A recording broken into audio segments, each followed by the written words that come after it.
masakit po ba sa inyo? Manang, bakit po? Mang Mando? Mang Mando, si Manang, hindi ko alam, maintindihan ko bakit. Anong nangyari sa'yo? Ha? Parang may gusto siya sabihin eh. Ay, Mang Mando, tingnan nyo na, igagalaw niya ng mga kamay niya. Kumuha ka ng ballpen. Sige po. Isulat mo yung gusto mong sabihin. Ito po, Manang, isulat niyo po para po masabi niyo yung gusto niyo pang sabihin kanina pa.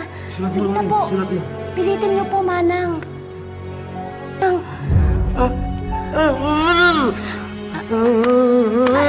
Manang, hindi niyo pa rin may ayos.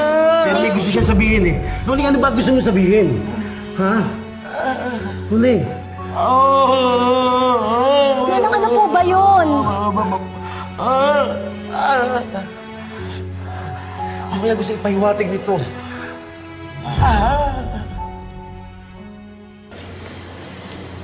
Hello? Rome. Yes, flowers to brighten up your day and chocolates to bring out that big smile on your face. Salamat. Ayan. Ito. Thank you. Okay. Emma, alam mo kaya ako nagpunta rito dahil worried ako sa'yo. Gusto ko lang talaga malaman kung okay ka lang. Hindi ako mapakali sa nangyari kahapon. Ayos lang ako. Huwag mo na akong intindihin. Tuloy ka. Hello, Vicky. Emma, kunin ko lang to Sorry. Sure. Vicky, napatawag ka? Pasensya na sa istorbo, Eh, si Manang Loling ho kasi, sir. Ungol ng ungol.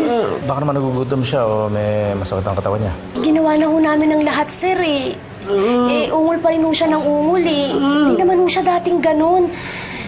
Nag-aalala na ho kami ni Mang Mando. Di, sige, hintayin niyo na ako. Uwi na lang ako sa bahay. Sige, bye-bye. Pasensya ka na, Emma. Kailangan ko umuwi. May problema kay Manang Loling. Bakit ano nangyari kay Manang Loling?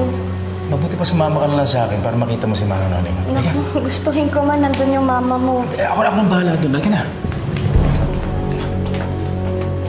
Kaya sa labas na lang ako No, maghintay. dito na tayo. Pupuntahan natin si Manang Loling. Okay? Let's go.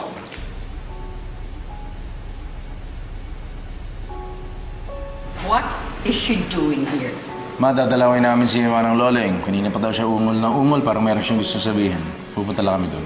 Sana kasi, binigay niyo na lang si Loling sa kanya. Nang sa ganun, hindi na siya pumupunta-punta pa dito.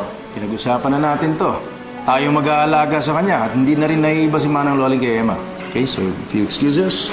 Rome, it's okay. Alis na lang ako. No, Emma. Dadalawin natin si Manang Loling. Okay? Kaya tayo naririto. Huwag mong uubusin ang pasensya ko. Sir, makinig na lang ho kayo kay Madam para wala nang gulo. I'm sorry to disappoint you, pero hindi ko magagawa yung request ninyo. Excuse me. Excuse us. Vicky, ano ba nangyari? Wala naman po, sir. Okay naman po siya kanina nung tinetherapy siya. Oo nga, sir eh. Bigla na lang umumulin at gumalaw kanina eh.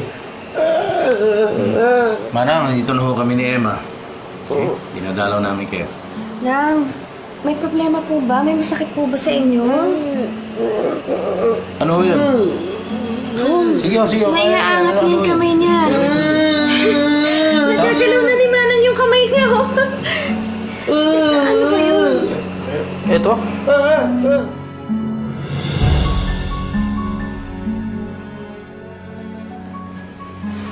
Oh, Queen Georgia. Don't tell me susunduin mo na si Sydney. Di ba dapat sa ibang araw pa yon? Don't worry, Zenny. Hindi ako nagpunta rito para iuwi si Sydney agad. So, anong sadya natin, Queen? Si Rome, nasan? Andito ba? Oh yes, ando siya sa kwarto ni Lole. Kasama si Emma. Ano? Bakit nandito si Emma? Sinama ni Sir Rome. Kasi tong si Loleng, kanina pa ungol na parang meron siyang gustong sabihin. Oh wait, umupo ka muna dyan. Hindi ka ba pwede pumunta dito kung saan-saan? Pagagalitan ako ni Sir Rome. Hindi naman ganun kadaling burahin ng mga kasalanan mo. Na-redeem na ako dahil kay Sydney. Georgia? Ano ba? Bitawan mo nga ako. Ako na bahala. Siya nakatingin sa tabloid. Manang, meron ba kayo nakita dyan? Ano nakita niyo rito, Manang? Saan mo dito, Manang? Dito ho ba? Saan po? Dito?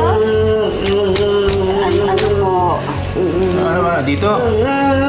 Batang maligtas sa sunog. Ito. Saan ba ito?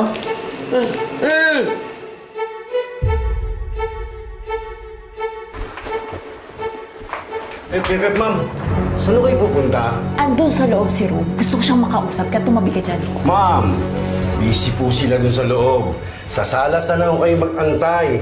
Tsaka, kung hindi na kayo dito nakatira, hindi na pwede kung saan kayo pumupunta rito, pumapasok. Bakit? Sino ka ba para manduhan ako, ha? Ako, ma'am, si Mando. Mando, ma'am. Kaya kita minamanduhan. Hindi ka nakakatawa, kaya pumalis ka dyan. Nandiyan sa loob si Emma. Siguro pinoprotektahan mo no? Hindi naman, ma'am. Talaga mo yun lang silang istorbohin doon. Tinutulungan nilang gumaling agad si Loling. Tumabi ka dyan. Ma'am, matigas ang ulo, ma'am. Tumabi ka nga dyan! Ma'am! Simo, Ano?